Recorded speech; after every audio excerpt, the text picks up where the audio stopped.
شروع اللہ کے نام سے جو بڑا مہربان نہایت رحم والا ہے۔ محترم سامعین، السلام علیکم ورحمۃ اللہ وبرکاتہ۔ آپ کی خدمت میں تخلیق کائنات اور تخلیق آدم علیہ السلام سے لے کر عیسیٰ علیہ السلام تک تمام انبیاء اور قوموں کا تذکرہ قصص الانبیاء پیش کیا جا رہا ہے۔ داؤد علیہ السلام کا سلسلہ نسب یہودا بن یعقوب سے جا ملتا ہے۔ آپ چھوٹے قد کے تھے، آنکھیں نیلی، بال ہلکے اور دل کے صاف شفاف تھے۔ آپ بنی اسرائیل پر حکومت کرنے لگے۔ اللہ تعالیٰ نے ان کی حکومت کو مضبوط کر دیا اور یوں بنی اسرائیل ایک بار پھر یکجا ہو گئے۔ اللہ تعالیٰ نے آپ پر بہت سے معجزات ظاہر فرمائے۔ آپ پر ایک کتاب بھی نازل ہوئی جسے زبور کے نام سے جانا جاتا ہے۔ اللہ تعالیٰ سورۃ النساء آیت 163 میں فرماتے ہیں، اور داؤد کو ہم نے زبور بھی عنایت کی تھی۔ ہم نے داؤد کو زبور عطا فرمائی۔ آپ تمام انسانوں سے زیادہ خوبصورت آواز والے تھے۔ صحیح بخاری کی ایک حدیث میں ہے کہ ایک مرتبہ رسول اللہ صلی اللہ علیہ وسلم نے ابو موسیٰ اشعری رضی اللہ عنہ کو قرآن مجید کی تلاوت کرتے سنا۔ ان کی آواز بہت خوبصورت تھی۔ آپ ان کی قرات توجہ سے سننے لگے۔ پھر آپ نے فرمایا، اے ابو موسیٰ، تجھے داؤد علیہ السلام جیسی بہترین آواز عطا کی گئی ہے۔ اللہ تعالیٰ نے آپ کی آواز کو بھی ایک معجزہ بنا دیا، اور وہ ایسے کہ جب داؤد علیہ السلام زبور کی تلاوت کرتے تو پہاڑ اس کو سن کر آپ کے ساتھ تسبیح شروع کر دیتے، اور جب پرندے یہ آواز سنتے تو ان کے پاس آ کر اپنی گردنیں جھکا کر بیٹھ جاتے اور تسبیح میں ان کے ساتھ شامل ہو جاتے، اپنی جگہ سے حرکت بھی نہ کرتے۔ اللہ تعالیٰ سورہ سبا آیت 10 میں فرماتے ہیں، اور ہم نے داؤد کو اپنی طرف سے برتری بخشی تھی اور کہا تھا، اے پہاڑوں ان کے ساتھ تسبیح کرو، اور پرندوں کو ان کا مسخر کر دیا۔ اے پہاڑوں، اس کے ساتھ رغبت سے تسبیح پڑھا کرو، اور پرندوں کو بھی یہی حکم ہے۔ خود داؤد علیہ السلام کے بارے میں اللہ تعالیٰ کا فرمان ہے، اور ہمارے بندے داؤد کو یاد کریں جو بڑی قوت والا تھا، یقیناً وہ بہت رجوع کرنے والا تھا۔ اسی طرح اللہ تعالیٰ سورۃ الانبیاء آیت 79 میں فرماتے ہیں، اور ہم نے پہاڑوں کو داؤد کا مسخر کر دیا تھا کہ ان کے ساتھ تسبیح کرتے تھے، اور پرندوں کو بھی مسخر کر دیا تھا، اور ہم ہی ایسا کرنے والے تھے۔ اور ہم نے پہاڑ کو داؤد کے تابع کر دیا جو تسبیح کرتے تھے، اور پرندوں کو بھی، اور ہم ہی یہ سب کچھ کرنے والے تھے۔ یہ داؤد علیہ السلام کے معجزات تھے۔ اللہ تعالیٰ نے اور بھی کئی معجزات سے انہیں نوازا تھا۔ اللہ نے آپ کے لیے لوہے کو نرم فرما دیا تھا۔ آپ لوہے سے اس طرح چیزیں بنا لیتے تھے جس طرح لوگ گارے اور مٹی سے بنا لیتے ہیں۔ آپ لوہے سے زرہیں بناتے تھے۔ نوح علیہ السلام سے پہلے بھی زرہیں ہوتی تھیں، لیکن وہ تختیوں کی مانند ہوتی تھیں۔ ان کو سینے اور کمر کی طرف لٹکا لیا جاتا تھا، لیکن ان کا بوجھ بہت ہوتا تھا۔ آپ نے لوہے کی کڑیاں اور دائرے بنا کر ان کو خاص انداز میں جوڑ جوڑ کر زرہیں تیار کیں۔ یہ بہت ہلکا لباس تھا اور پورے جسم کو دشمن کے وار سے محفوظ رکھتا تھا۔ اللہ تعالیٰ سورہ سبا آیت 10 اور 11 میں فرماتے ہیں، اور ان کے لیے ہم نے لوہے کو نرم کر دیا کہ کشادہ زرہیں بناؤ اور کڑیوں کو اندازے سے جوڑو، اور نیک عمل کرو، جو عمل تم کرتے ہو میں ان کو دیکھنے والا ہوں۔ اور ہم نے اس کے لیے لوہا نرم کر دیا کہ تو پوری پوری زرہیں بنا اور جوڑوں میں اندازہ رکھ، تم سب نیک کام کیا کرو، یقین مانو کہ میں تمہارے اعمال دیکھ رہا ہوں۔ ان آیات میں اللہ تعالیٰ فرماتے ہیں کہ داؤد علیہ السلام کو ہم نے حکم دیا کہ زرہیں لوگوں کے لیے نہایت موزوں ہونی چاہیے، ان کی کڑیوں کو بڑے مناسب انداز میں جوڑنا، نہ اس قدر موٹی ہوں کہ ان کا وزن بڑھ جائے، نہ اس قدر پتلی کہ جلد کٹ جائیں اور اپنا مقصد پورا نہ کر سکیں۔ اسی طرح اللہ تعالیٰ سورۃ الانبیاء آیت 80 میں فرماتے ہیں، اور ہم نے تمہارے لیے ان کو ایک طرح کا لباس بنانا بھی سکھا دیا تاکہ تم کو لڑائی کے ضرر سے بچائے، پس تم کو شکر گزار ہونا چاہیے۔ اور ہم نے اسے تمہارے لیے لباس بنانے کی کاریگری سکھائی تاکہ لڑائی کے ضرر سے تمہارا بچاؤ ہو سکے۔ بہرحال اس صنعت کے موجد داؤد علیہ السلام ہیں۔ اللہ تعالیٰ نے آپ کی حکومت کو خوب مضبوط کیا آپ کو زبردست فضائل اور معجزات سے مالا مال کیا۔ اللہ تعالیٰ سورۃ صاد آیت 20 میں فرماتے ہیں، اور ہم نے ان کی بادشاہی کو مستحکم کیا اور ان کو حکمت اور فیصلہ کن خطابت عطا فرمائی۔ اور ہم نے اس کی سلطنت کو مضبوط کر دیا تھا اور اسے حکمت دی تھی اور بات کا فیصلہ سمجھا دیا تھا۔ آپ لوگوں کے درمیان نہایت عادلانہ فیصلے فرماتے تھے۔ آپ نبی بھی تھے، بادشاہ بھی اور قاضی بھی۔ آپ کی حکومت کے متعلق کئی احکامات نازل ہوئے۔ ان میں سے قرآن مجید میں ایک حکم عجیب انداز سے آیا ہے۔ ہوا یوں کہ آپ نے عبادت اور عدالت کے لیے اوقات مقرر کر رکھے تھے۔ عبادت کے لیے ایک جگہ بنوا رکھی تھی۔ دن میں فیصلے کرتے، رات کو عبادت۔ جب عبادت کرتے تو کسی کو ان کے پاس آنے کی اجازت نہیں تھی۔ ایک روز ایسا ہوا کہ 2 آدمی بغیر اجازت اندر آ گئے۔ دروازہ بند تھا لیکن وہ دیوار پھاند کر اندر آ گئے۔ آپ ڈر گئے کہ کہیں حملہ آور نہ ہو۔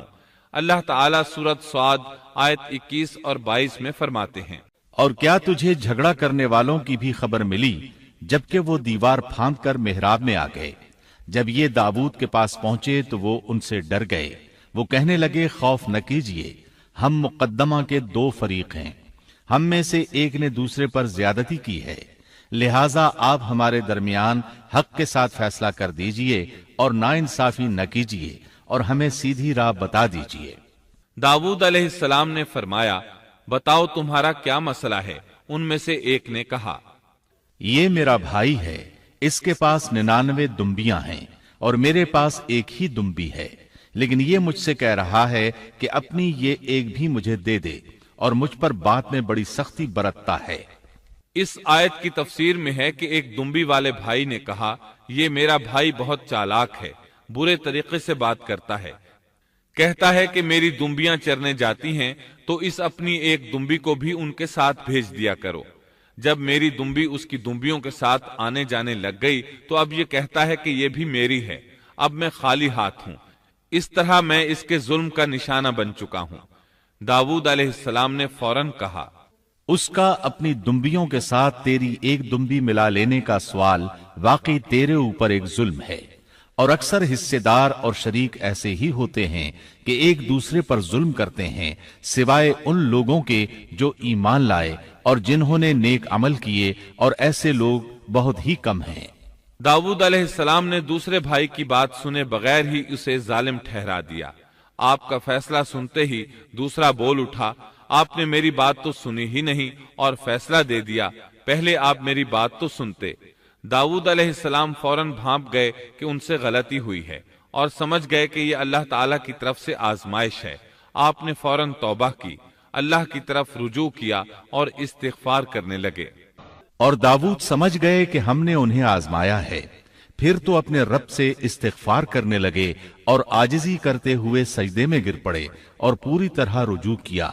پس ہم نے بھی ان کا وہ قصور معاف کر دیا، یقیناً وہ ہمارے نزدیک بڑے مرتبے والے اور بہت اچھے ٹھکانے والے ہیں۔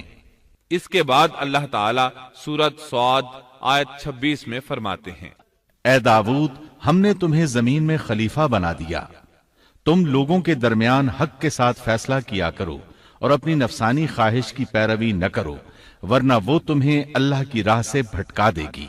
یقیناً جو لوگ اللہ کی راہ سے بھٹک جاتے ہیں ان کے لیے سخت عذاب ہے، اس لیے کہ انہوں نے حساب کے دن کو بھلا دیا ہے۔